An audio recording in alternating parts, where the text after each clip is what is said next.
Sometimes when you're driving down the road all by yourself, you begin to hear a voice that tells you need to look around, pay attention.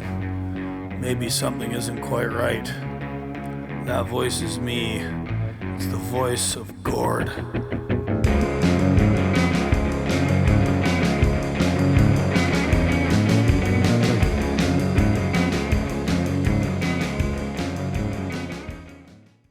Hey, g'day everybody. How's it going? Welcome back to Voice of Gord. Another quick little intro for you. Tomorrow I'm leaving for the Mid-America Truck Show in Louisville, Kentucky, and I hope to see some of you there. If you're in transit, you're going to dig this interview I'm bringing you today with Professor Stephen Burks of the University of Minnesota Morris, who's been studying the trucking industry since, God knows when. He started out as a driver himself. Short conversation, just under an hour, but I think you guys will really enjoy it. Also, while you're here, if you're subscribed to my Substack, you would have seen I just published an article at American Compass, which kind of attacks the driver shortage narrative and shows that it's somewhat downstream of the deregulation of the trucking industry in 1980. And unfortunately, the government never left. They just started regulating the hell out of the driver's seat rather than the C-suite. And large trucking companies take this sort of stealth corporate welfare to subsidize their training programs and all the CDL mills you know and love. It's a great essay. I'll link to it in the show notes. But other than that, not going to keep you too long. Professor Burks is really awesome. Some of his papers are amazing. I'm going to link to all of his research and various websites. You can find him in the show notes. And get reading. There's lots of good stuff out there about the business and why it is. And Professor Burks is one of the OGs of studying it. All right, let's get to the show.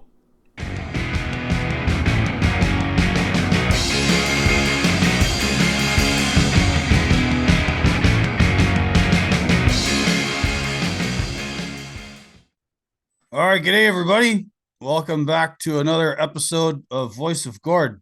I'm Gord, and this is my voice. The other voice you're going to hear today is that of another academic I'm a big fan of, former trucker, someone who spent some time on the road hauling steel in America's Great Midwest before and after deregulation brought to us under the 1980 Motor Carrier Act from President Jimmy Carter. Later, this gentleman went on to become an economist and has basically put out paper after paper after paper studying the trucking industry. And he's basically like one of the king cheeses and someone I've been looking to get on the show for a little while. From the University of Minnesota Morris, please welcome to the show, Professor PhD Stephen Burks. G'day, sir. Hey, Gord. Glad to be with you, and thanks for inviting me, and happy to talk with you and your audience. Right. Yeah. I like to pretend I've got a few truckers, but I think I've got mostly a whole gaggle of weirdos, and I don't know how many truck drivers actually listen to the show, but that's another story. I started this program as an excuse to speak with all these people whose work I've read. And, I started off reading Steve Viscelli and then got into Belzer. And then I was suggested Karen Levy's book that came out a little over a year ago. And throughout all of their work, your name kept popping up. So Steve sent me some links, and I started reading all of your papers and the work of you and your colleagues, and I've been utterly fascinated by it all. Well, thanks, Gord. I guess I should maybe sketch in kind of why I'm study trucking. That'd be the next topic, huh? So I actually am from an academic family. My dad was actually a Latin American historian. And I started off working for a PhD in philosophy back in the 1970s. And I ended up dropping out of that program after a couple of years for a number of reasons. But what I went to was driving tractor trailers. And in fact, if you want to get into the topic of war stories, I got a couple interesting ones about how back in the day, before they had formal training for truck drivers and before you had to have a driver's test to be able to drive, how I learned to do the job, which was basically on the job by screwing up. and figuring out what not to do. I was on the job for 10 years. I started out hauling flatbeds, cross ties, and then steel. And then after that, I went to Cleveland, Ohio, and moved into freight box and did a lot of work for LTL firms, both local and some long distance over the road. And the side effect of all of that was that I started in '76, and I began doing some transition work back to go to academics again in '86. In 1980 was deregulation, as you mentioned, the 1980 Motor Carrier Act, and I watched as a driver as it just radically changed the structure of the industry, both the number of firms and the way they were organized, and the labor markets. And so that convinced me that I should become an economist to understand what the hell hit the trucking industry. Now, since I didn't have any math background or anything in econ, I had to sort of start over from scratch, and it took me a decade. But I finally finished a PhD dissertation on trucking deregulation at the University of Massachusetts at Amherst in 1999, and I got two job offers, one at a think tank in Washington doing industry studies, and one at this little campus of the University of Minnesota out here in the West Central Prairie. And the big difference between the two is that, you work for a think tank, you kind of have to do the stuff they need done. And if you work for a university setting, while you have a big teaching responsibility, when you have research time, you get to pick what you want to work on. So that's why I came here, and I've been here ever since. In fact, I'm in phased retirement now. I'm actually about to turn 74, and I'm finishing 25 years of service here. Well, congratulations. For 74 years old, sir, you're looking not too shabby. Well, thank you. It's actually 73 until sometime in February. Yeah, your background on Zoom for my listeners, again, this is an audio only podcast. You have this lovely image of you standing on an R model Mac, holding the mirror, and you're pulling a little short flatbed trailer with a tarp load of what I'm assuming are eye to the sky steel coils. Yeah, it's sideways loaded on pallets, slit steel coils that are going to some kind of bucket shop where they're going to stamp it into parts. And it's cold rolled and slit, so it's protect from weather. So it's put the waterproof paper on, and then get the chains, and then put the tarp on, and yep. That's where I got my start when I was a young lad. I worked at a trucking company in Hamilton, Ontario. And after school, I went in with the local guys into Stelco and DeFasco and helped them load trailers, or Parkdale, this other warehouse we used to pull out of. So I was chaining and tarping coils before I was finished high school. Well, I'll tell you that how I learned to do it was actually on the job, because my first job was actually hauling cross ties behind a cracker box Jimmy with a 238 Detroit that was totally clapped out. Across southern Indiana, out of Bloomington, which is where I had been in grad school. And I'm actually one of the few people you can talk to who got busted for breaking an economic regulation. Because 2 months into that job, somebody who was unhappy with the fact that the guy I was working for was taking these loads of cross ties turned us in to the state patrol for breaking the Public Utility Commission of Indiana's rules on outhauls and backhauls. This was back in the days when you had to have the authority to haul anything anywhere, and we were using the authority of a company called Stone Belt Freight Lines, which still exists, by the way, and is actually pretty active hauling limestone in southern Indiana. And we were taking cross ties out of Bloomington to the site of a nuclear plant that was being built on the Ohio River, and then deadheading to a place where we could pick up green cross ties and come back. But the thing is, we were trip leasing on the outbound, and you could only trip lease on the backhaul, and they busted us for that. And so I ended up going up to work for the company you see in the picture that your listeners can't hear, but it's the one you referred to. It's Ardham Transportation. It was a steel haul outfit out of the Northern Indiana Mills, Indiana Harbor Works of Inland Steel at the time it was. I went up there with actually 2 months experience with cross ties on a flatbed, with a letter of recommendation, which I wrote and my boss signed, which said I had experience and I could haul any load, and they put me to work hauling steel, and I'd never looked at a piece of steel before. So yeah, I had to learn on the job, and some of it was not very happy. No, that's good stories though. I mean, you out of the frying pan into the fire sometimes. So Northwest Indiana, for those that don't know, there's a whole bunch of steel mills up there. Some of them are still in business. Inland, Bethlehem, U.S. Steel, they all had mills along that strip. I used to haul coils in and out of there, go to Chicago. There's um there's a piece of writing I like to reference. You know Studs Terkel? Oh yeah. Right. So in his classic 1974 book called Working, which is a series of interviews with working people all across the economy, there's one with this truck driver named Frank Decker, who was a steel hauler out of northwestern Indiana, and he went back and forth to Wisconsin. Are you familiar with that? Uh, it's been many years. I did read it a long time ago.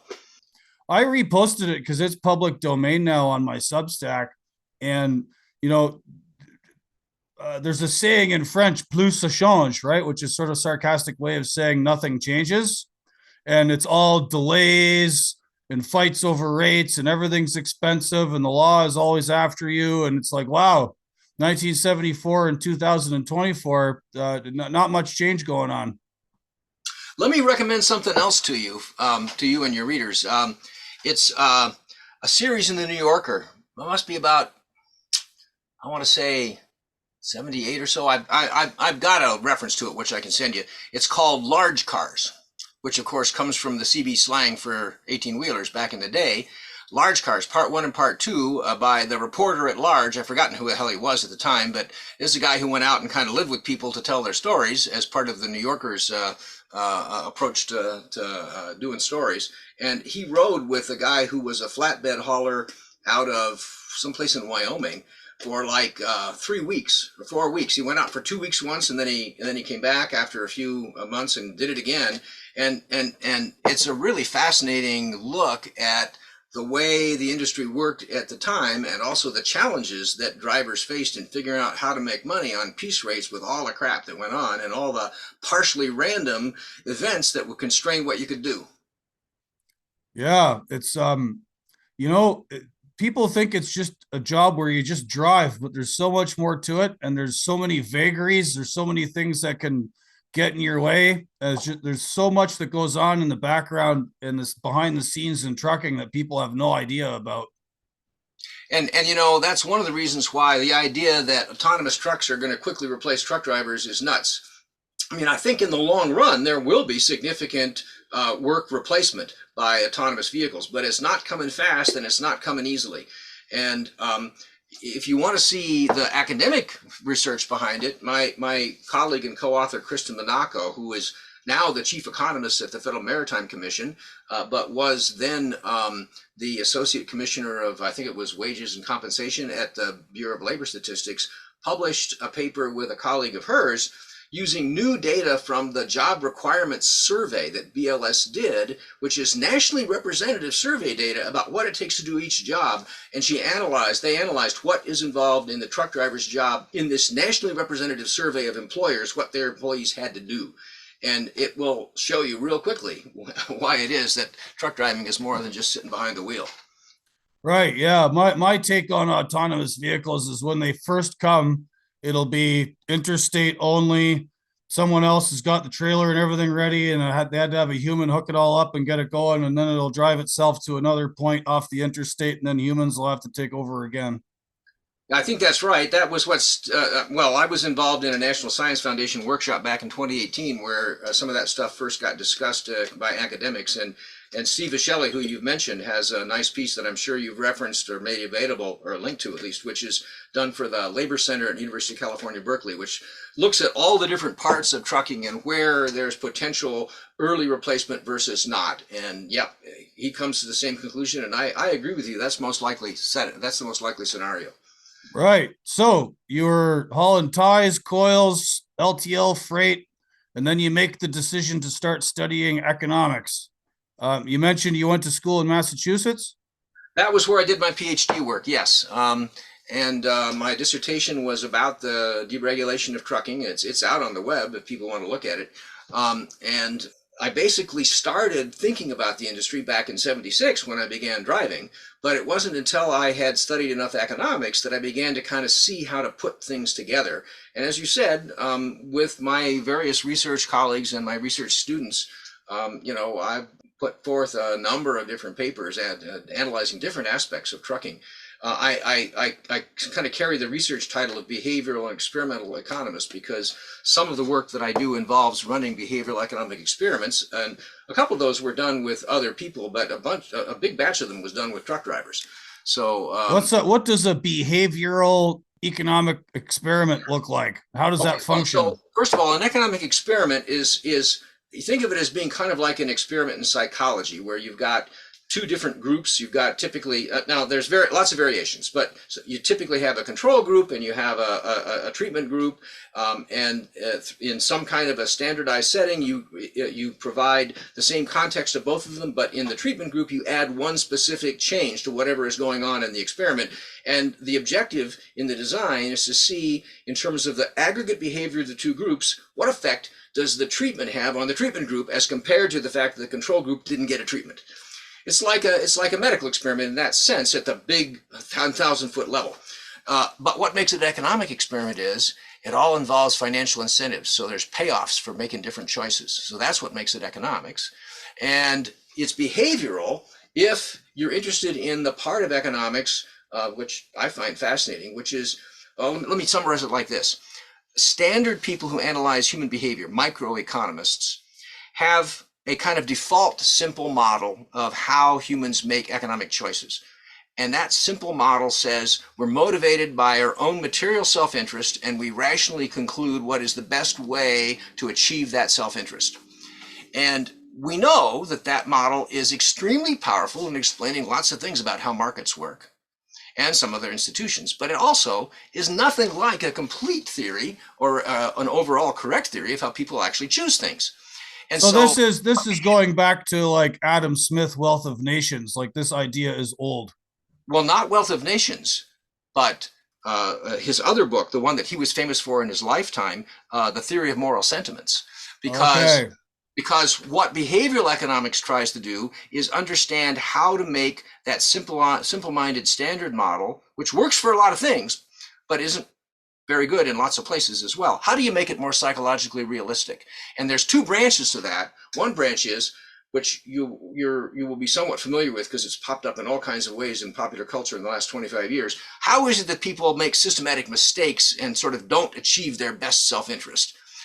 Like they're too short-sighted, or they misunderstand how probabilities work, and they're too risk-averse, or they're too risk-seeking, or whatever. That's one branch. The other branch is, what other motivations do people actually have besides their own self-interest that affect their economic decision-making? And that's the part I find most interesting. It's called the area of, quote, social or other regarding preferences. Right. On that note, regulators and the government often view how they want to regulate truckers based on nothing more than economic incentive, or at least that's a lot of the rhetoric we've heard over the years, right?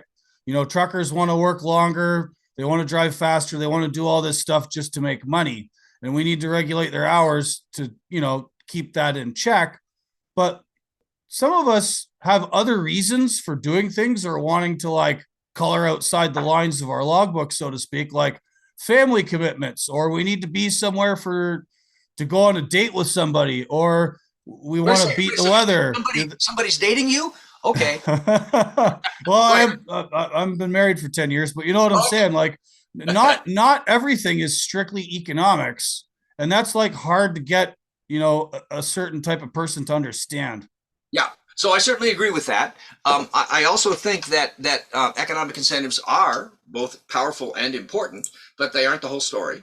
And so maybe that takes us to some of the research about truck driver shortages. Do you want to kind of head in that direction? Oh, yeah. I just submitted an 8,200 word essay to a think tank in DC who I'm affiliated with. And I've referenced your work and Michael Belzer, Mr. Vishelli, Karen Levy, and it's basically attacking the driver shortage narrative. And a component of that was using your recent paper. So please give it to us. Well, okay. So the recent paper, from an econ standpoint, was based around something I'll describe but not go into detail about because the details won't be of interest to most listeners. But it's a formal mathematical model of cost minimization for a long distance truckload motor carrier.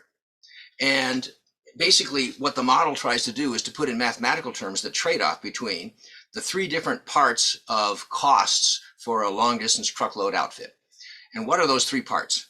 Well, the first part is the efficient use of your capital resources, your trucks. So, you run those trucks efficiently to make the most revenue and to have the fewest empty miles, and drivers get treated like pinballs. And there's a trade-off there, because you treat drivers like pinballs, they aren't happy with the job and they tend to leave. Second one is how much money you pay, because of course, we know from all kinds of research over many, many years, you pay people enough, they'll take any kind of crap you want to give them, but you got to pay them a lot to get that to happen. So there's a trade-off there. How much do you pay versus how much do you restrict your pay, and then people tend to leave. And then there's the cost of turnover, which is when people leave, you have to replace them, and that's not cheap. There's a cost to it. You have to recruit. And then you have to select drivers who are qualified, or individuals who are qualified to become drivers. There's restrictions on that. You can't have various kinds of criminal backgrounds and so on. And it costs to train them, because you have to either subsidize their getting a CDL. Once they have a CDL, you have to give them some on-the-road training if they're new to the industry. If they're experienced drivers, you have to break them into how your firm does things. So that's a cost. And the issue is all three of these costs, they trade off against each other. Right? If you have higher cost on capital use, lower turnover. You have higher cost on wages, lower turnover. You have higher turnover, lower cost on wages, lower cost on capital use. Okay, and the question that faces managers in this industry, long distance truckload, this part of the industry, is what's the cheapest combination of those three things? And so you often hear people who look at this from the outside and say, that's crazy. Long distance truckload companies, according to the ATA's own data, middle-sized and large firms since 1996 have had an average annual turnover rate of 92% a year. And the smaller ones, the middle-sized firms, 77% a year. I think that's the most recent calculation we did. People say, that's crazy. That costs them too much. They should be getting that down. Well, okay, yeah, except that the method you use to get the costs down can't be so expensive that it raises your overall mixture of costs, right? And so the argument that is the underlying economic idea to our analysis is that industry history shows us that since 1985 or so, the least cost combination for a long distance truckload firm has been run your trucks pretty damn efficiently. Occasionally, you fiddle with it on the margins. Pay a very modest rate for people who start, and raise it up some for the guys who adapt to the lifestyle. The pinball, being treated like a pinball, working 3,000 hours a year, 60 hours plus a week, irregular times of day that you work, don't know when you're going to get home before you do, etc. Well, pay those guys more. And by the way, there are some people who really like that lifestyle. And if you are that person, God love you, because you're doing something important for the country, and, go for it. But the problem is there aren't enough people who like that to keep the long distance truckload trucks moving. And so the industry ends up basically running the trucks hard, paying modestly for entry drivers and a little more for those who are experienced, and experiencing relatively high turnover, which they pay for, but it's cheaper than doing the other two cost things. Right? And so how do we know this? The primary argument of this essay I just wrote, and something I bang on about quite a bit, is that how do they pay for that turnover?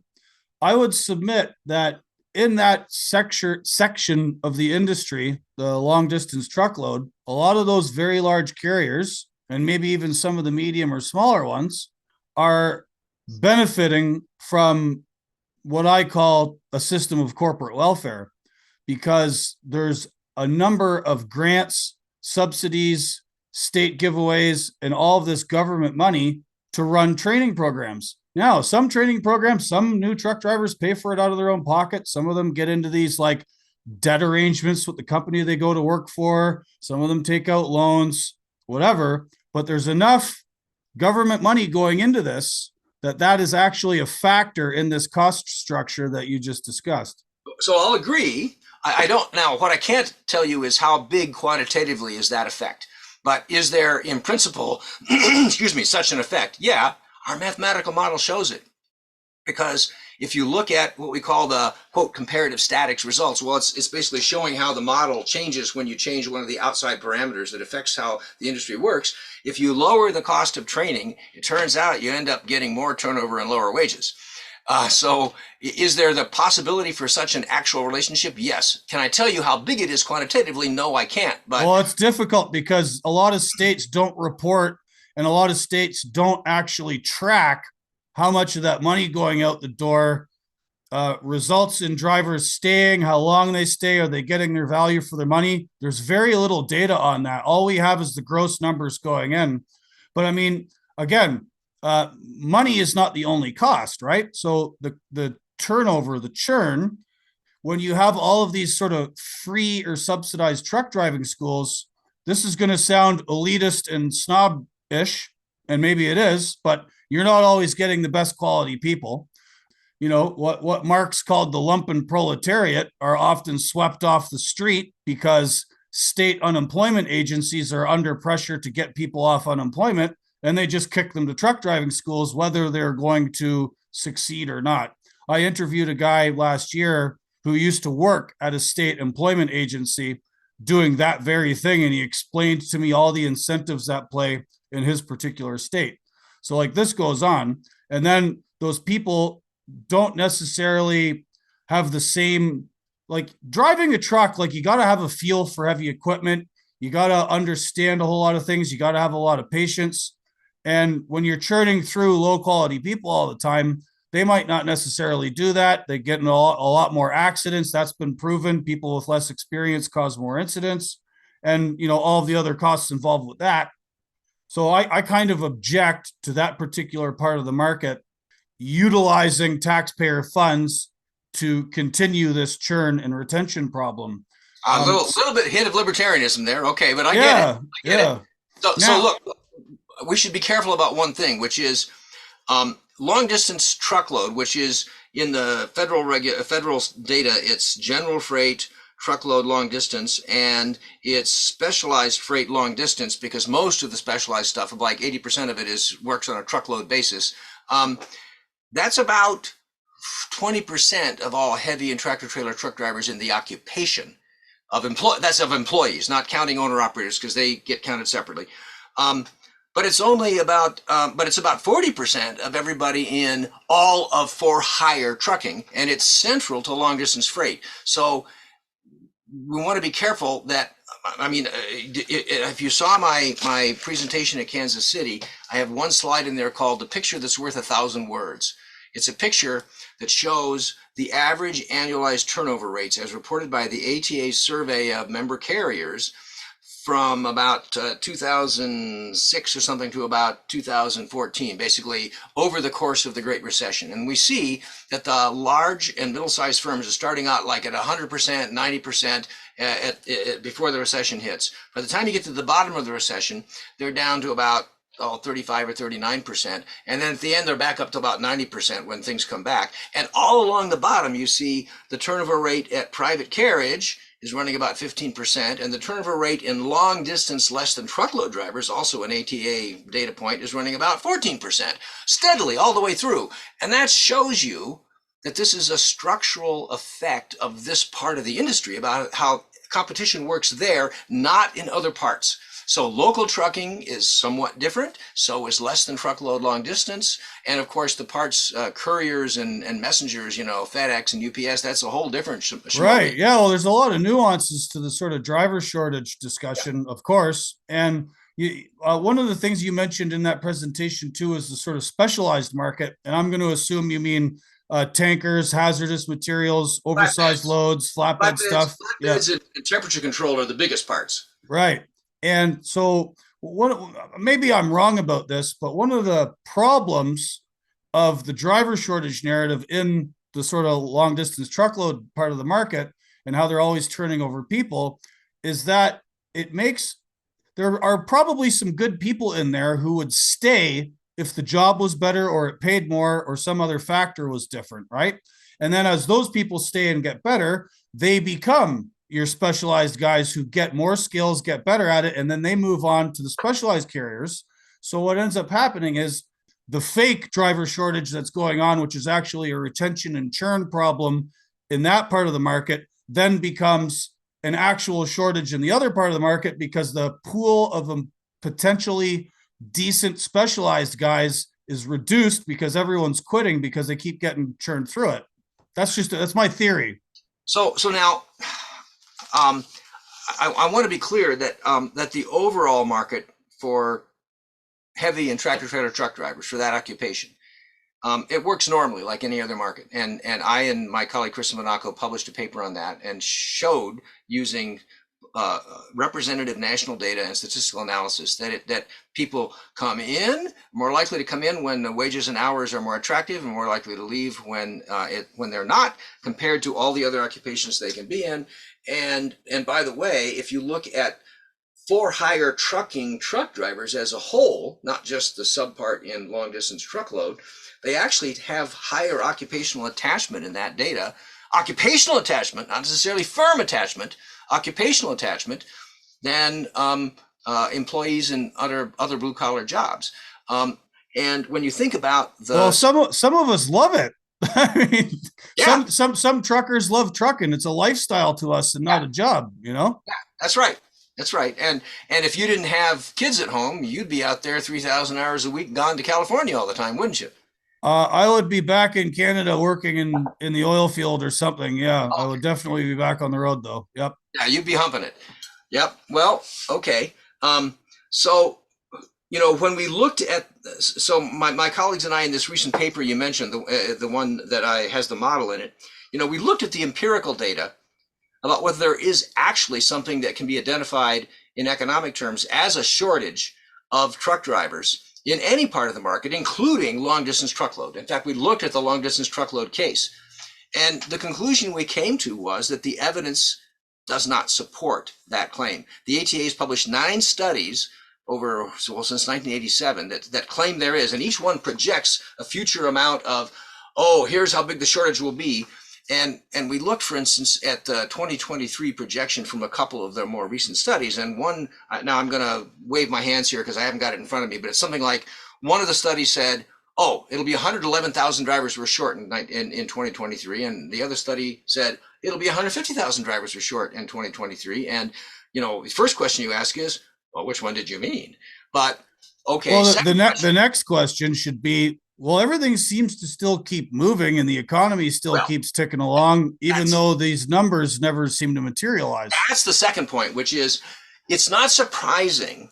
It's not surprising that those projections go up and down because they're using a standard, what economists call macroeconomic modeling approach to project the supply and the demand. And it takes the current conditions and pushes them forward into the future to see what the gap looks like based on some assumptions they make about how to do the modeling.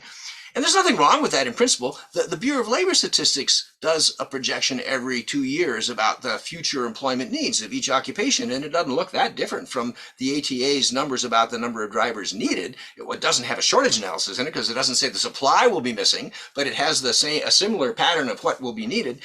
And what's missing from both of those approaches is what happens when market adjustments occur in the time period you're projecting to.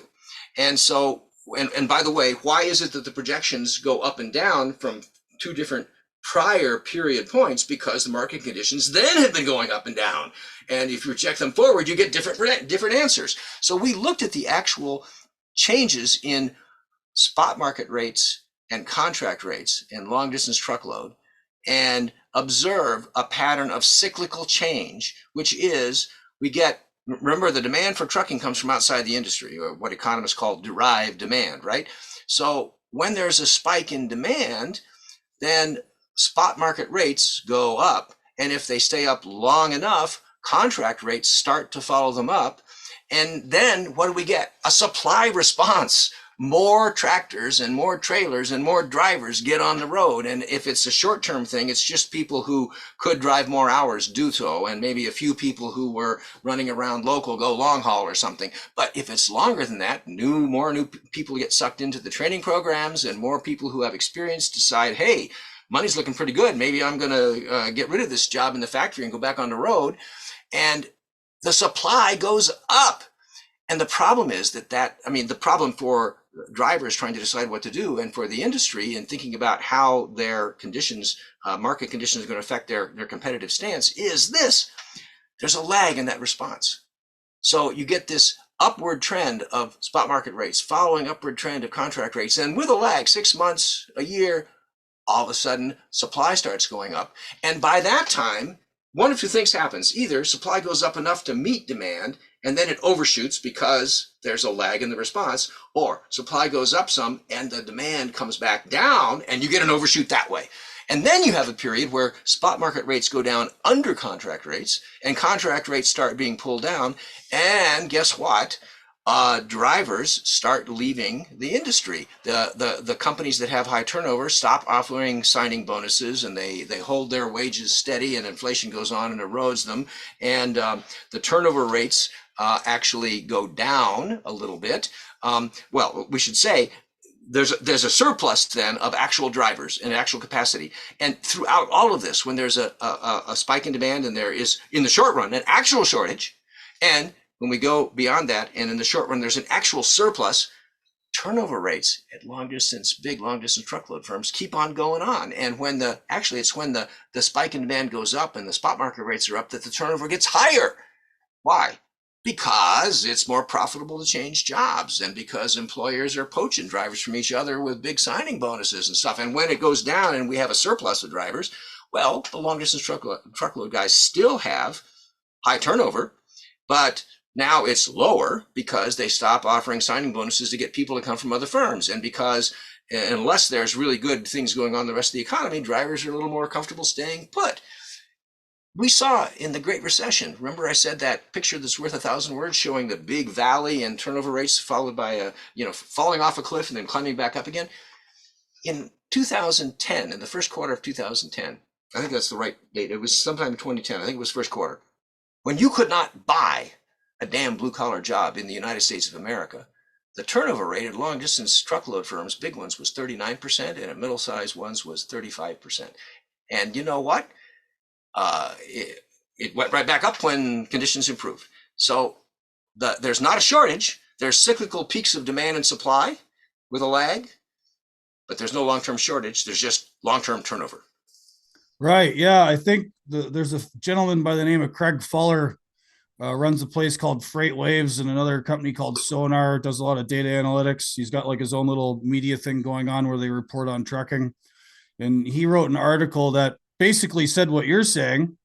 And the ATA came out swinging and attacked him. They put out a public statement saying that Fuller had it all wrong. And I have a pretty low opinion of the American Trucking Association myself, so I don't really need to get into them, but par for the course, I think. Something you mentioned earlier. Wait. Hold your thought for a second. I just want to say I got that same credit on my merit badges here because when Dr. Monaco and I put out the paper in 2019 about is the U.S. labor market for truck drivers broken, about the overall labor market, we also got a response from Bob Costello at the ATA saying. So earlier you were talking about the combination of costs, and something in one of your papers, or this most recent one, was an examination of a very large long-haul truckload carrier who experimented with adjusting those costs. And I thought there was some really interesting information there. That carrier is JB Hunt. Yep. And I believe you said they significantly increased their per mile rate for their company drivers and also stopped hiring new guys. And the results from that were pretty astounding. Well, so in fact, this was in 1995. So this was about 10 years or 12 years after the kind of the framework that I've described with high turnover in this part of the segment of the industry had become well established. And at the time, people were still thinking about it because deregulation only been 15 years before. And JB Hunt was at the time, I think, either the largest or second largest long distance random dispatch truckload carrier in the country. I think something like, I have to go back and look at the numbers, but it was something like 75% of their portfolio of business was in long distance random dispatch. Qualitatively, something like that. The number probably isn't exactly right. And they said, hey, this is nuts. we think there's a different way to mix these costs together that will be even cheaper. And what we're going to do is we're going to raise our drivers' wages by 35%. And we're going to stop hiring inexperienced drivers in training. We're going to hire only experienced drivers that have good driving records. And it's going to cut our turnover rate, and it's going to cut our crash rate. And because of those things, because the turnover cost and the crash rate is a associated turnover cost, because having inexperienced drivers raises your crash rate, that's going to make the turnover cost lower enough that it's going to make paying drivers more worth it. It's going to be more profitable. And in 2002, they quietly walked it back. And the analysis was done by Dr. Belzer and some of his colleagues in one publicly funded document. They identify J.B. Hunt as the source of the data. In all the other papers, they just say a large truckload carrier, but it is J.B. Hunt. And they found that it did cut the turnover rate in half from something in the 80s to something in the low 40s. And it did cut the crash rate in half. I don't remember what the actual numbers are there. But as I say, in 2002, J.B. Hunt quietly walked it back, and at the same time, they made a strategic decision to focus their energy in intermodal and dedicated. And today, long-distance random dispatch truckload, if you look at their publicly published annual report, it's a much smaller proportion of their total business. I've forgotten again, but qualitatively, it's something like 15% or whatever is in that neighborhood instead of being the majority of what they do. And they, by the way, are very profitable. So I call that the exception that proves the rule. Yeah, I met a fella from JB Hunt at this Future Freight Festival in Chattanooga, all thrown by the Freight Waves guys.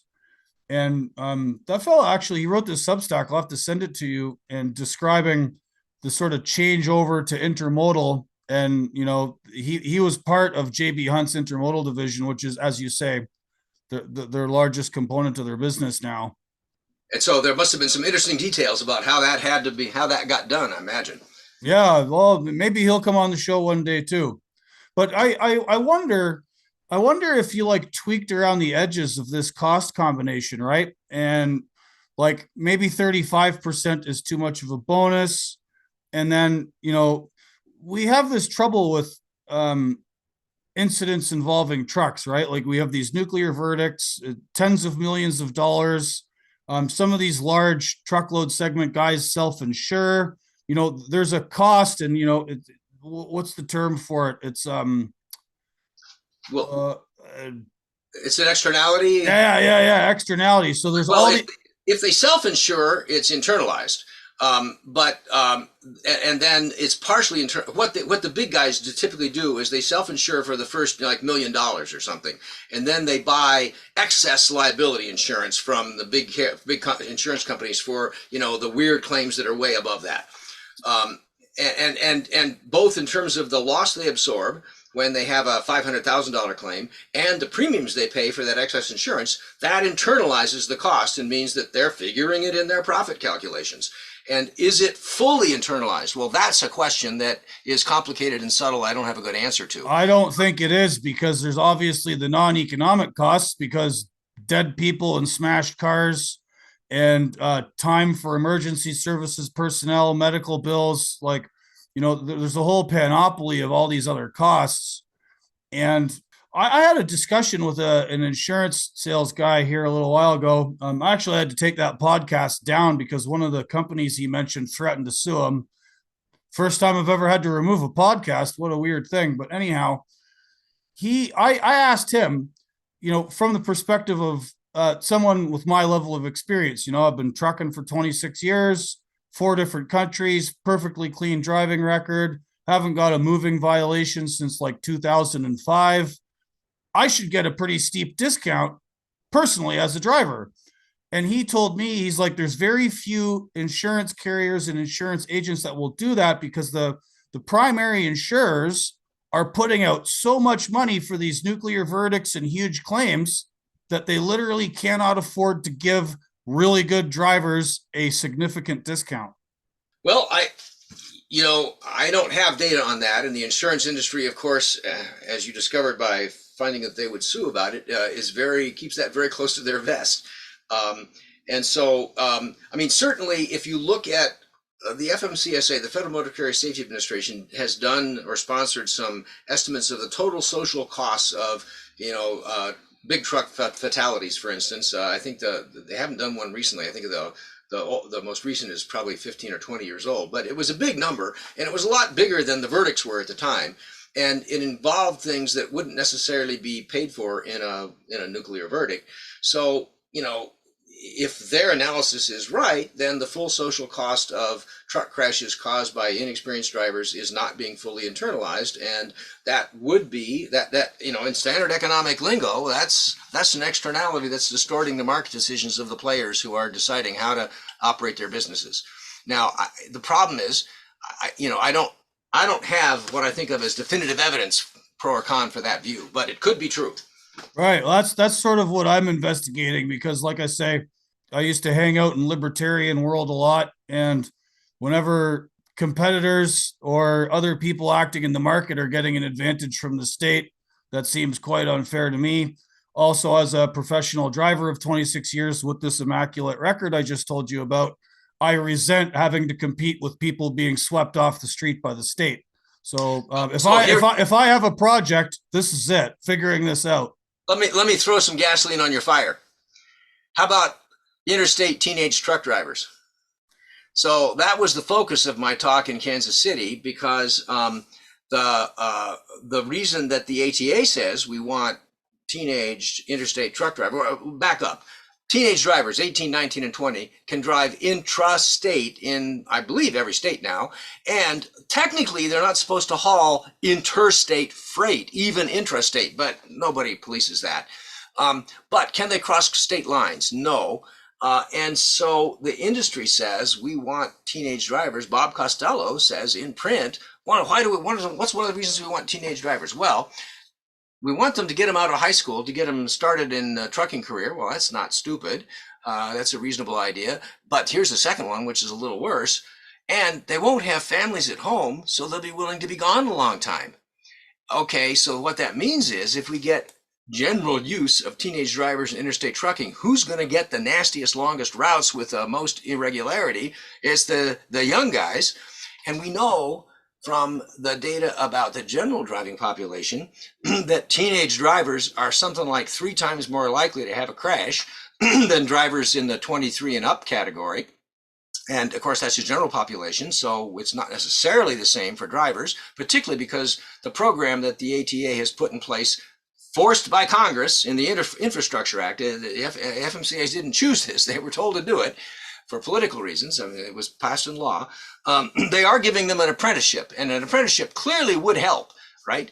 But it can't be safer to have a general use of drivers in this age group in long distance trucking. The data just tell us that can't be true. In fact, the American Trucking Associations actually admitted that implicitly when they spent a bunch of money and 2 years of research work trying to help trying to create a series of criteria and a questionnaire using one of my most senior colleagues in psychology at the University of Minnesota Twin Cities campus as the primary researcher. She's an expert in adolescent behavior, to find a way to pick the younger drivers who were safe enough to be allowed to go interstate. And when the law came through and said, we're going to have this pilot program with apprenticeships, there was no mention of selecting safer ones. It's just the ones who pass the background check of any company that's been approved to have drivers in the pilot program. And here's the thing that's going to throw gas on your fire for you. So most small size trucking firms can't get liability insurance when their drivers are younger than 23, even though 21 and 22 is legal. So if all of a sudden 18, 19, and 20 become legal, who's going to use them? Probably. Now, the side effect of this will be bigger carriers that can afford to self-insure except for the excess liability. And that's going to give could give a competitive advantage to bigger firms. Okay, there you go. There's a little gas for your fire. Right. Well, that's a great point. I don't necessarily object to 18-year-olds driving truck. I started when I was 18. However, I went through what you might call an informal apprenticeship program that does not work in the way the Biden administration is planning it, right? So the people I worked for in Canada, in Stony Creek near Hamilton, Earl Paddock Transport, shout out Scott Paddock and the boys. They're still in business. They're probably one of the best trucking companies in North America, I would say. They're not stupid. They take young guys and you start working local. You go down to Stelco and Dofasco and load coils and tarp stuff, and you stay in Hamilton for a few months. Then maybe they start sending you to Toronto, 45 minutes away, and you run around locally. Do that for a year, maybe 2 years. Then maybe you go to Montreal, maybe you go to Detroit, right? When I worked for the Paddocks, that was as far away as I went for the first 2 years. 200 miles to Detroit, 260, 300 to Montreal. That's it, right? I went basically through an apprenticeship program. So I would submit to the regulators, if they're going to do this, I don't, there are 18-year-olds out there that are half decent drivers. I was one of them. I don't want to. And there are some who aren't. Yes, and there are some who aren't. I don't want to throw the good guys under the bus. However, instead of like saying, well, let's just let them loose to run interstate, put the air mile restriction on them, just like we do for logbooks. If you don't run over 150 miles, you don't have to have a logbook. Well, regardless of state lines, because, you get people that live close to state lines, it's really hard you could be a local driver and go to 2 or 3 different states all in the same day. It should be an air mile thing. You go out that far away. That way your company is close to keep an eye on you. You go home every day so you don't have the stress of being far away from your family, over and above the stress of being 18 and thrown into the deep end of the swimming pool with no water wings by doing long distance OTR. Have an actual apprenticeship program. Maybe even build a graduated licensing system into it. In Australia and New Zealand, you must show 1 year of their equivalent of a CDLB. So like 26,000 pounds or up, but no trailer, right? So like a dump truck, a local delivery truck. You have to do that for 1 year before you start pulling a trailer around by law. Why can't we have that here? I mean, the ATA don't want to hear that, but take your 18-year-olds, have them run around town for a year with no trailer, and then they get all the experience. They get to navigate all that stuff. They get a look at the industry. Then they can move on to bigger things. Like, I'm not against having kids, just train them properly. Yeah, training in general is something that, now I have to say, my war stories, I'm running out of time now. We're running up to the point at which I'm going to have to sign off. But, I learned how to drive by screwing up. My war stories include 2 called How I Learned About Air Brakes, Part 1 and Part 2.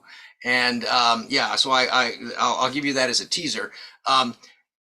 Training is a lot better than it was back in that day, because in 1991, the Motor Carrier Act of that year required states to at least have a minimum training program and a driver's test in a tractor trailer to get a CDL. Before that, you didn't have to. I didn't have one. When I went to work in southern Indiana, in Bloomington in 1976, I had a car license. I gave the registrar a $5 bill, and I answered 3 out of 5 multiple choice questions about a truck correctly. And I was licensed with a chauffeur license to drive the biggest thing legal on the highway. So things are better now, but they could be better yet. And it's now, here's something you probably won't agree with from a libertarian perspective, but I have been impressed by some of the evidence about what having these outward facing and inward facing cab cameras has been able to let some companies do in terms of training drivers about specific behaviors that they should adapt or give up. And if you did a training program using that stuff, I'll bet you could train people a lot better. Now, I bet if you had, like I had, an old guy in the seat next to me for the first few months I was driving, and keeping his eagle eye on me and whacking me if I did anything wrong, that'd be better than doing it technologically without having the eye of Sauron on you. I don't mind having a camera looking out. Whatever, you got to cover your ass out there because we have a very litigious society and things happen. But I completely 100% reject driver-facing cameras. I'll never do it. No way. I was sure that would be true. So even if we just did the outward-facing ones and we let the company have the automated systems that highlight little clips of video, which you should review with your driver later and say, here's the thing that you really did that was good. Oh, here's the thing that isn't so good, and here's what we suggest you change about it. That would, for people who are undergoing training, that would be actually, I think, an improvement. Um, so, yeah. Right. So before you go, Professor Burks, um, how long exactly have you been studying the business now full time? Because you have a numerous publications out there. I just want to give people something to go and read because there's quite a volume of the stuff. Well, so the way to find so my CV curriculum vitae is available. It's not actually on the University of Minnesota Morris website, but it's on the website of the Institute of Labor Economics in Bonn, Germany, IZA. And so I'll send you that link. You can post a link with the podcast, I presume, right? Yes, sir. Or I'll send you a copy of the CV if you want it. And it lists all the different papers. It lists them, first of all the published papers, most recent first going back. And then after that, there's other publications. And then there's working papers of things that are in progress. Everything is listed there. We also do have a website at the university, a web page at the University of Minnesota Morris called the Truckers and Turnover Project. And that has all of the stuff done specifically here, based in Morris, with research people here, also other folks around the country and so on. But it's all the papers that are linked here are on that website. So that's about 80% of what I've got published. So I'll send you both those links. Right. Awesome. Yeah. And thank you very much for coming, sir. Any parting thoughts before you go? Well, thanks for inviting me, Gord. You're certainly welcome. And thanks for inviting me. I guess I would say the current situation in long distance truckload. Now I'm going to quote Craig Fuller. What do you call it? A trucking bloodbath, right? Because what's going on? We have in long distance truckload, especially, we have an overcapacity right now, and there's actually too many drivers, even though long distance truckload guys are still losing and hiring people. And so from the perspective of somebody who's a manager in that part of the business, they still think they have a shortage. It's not crazy that they think that. And by the way, most of them, most people who are managers in long distance truckload businesses don't have bad intentions towards the industry or the public or their drivers. I mean, there are, of course, bad apples because it's a big industry. There's some nasty types, but most people, they're just business people trying to make a buck in an ordinary way. But the problem is that the structure of competition in that part of the business forces them into this minimum cost mixture, because if they don't go that route, their company will go out of business. And of course, it's more complicated than that when you get into the weeds for any different individual specific company. But look at it from the 10,000 foot level. That's what's going on. And it's the economics that drives this. So there's an economic explanation. There's no driver shortage, but there's a long-term driver turnover problem in this one part of the industry. And I don't see that changing until the future, period in which we get, really crazily effective autonomous trucks, which is a ways off. Right. All right, Professor Burks, thanks again for your time, sir. You're welcome, and thank you, Gord. All right, way of the road.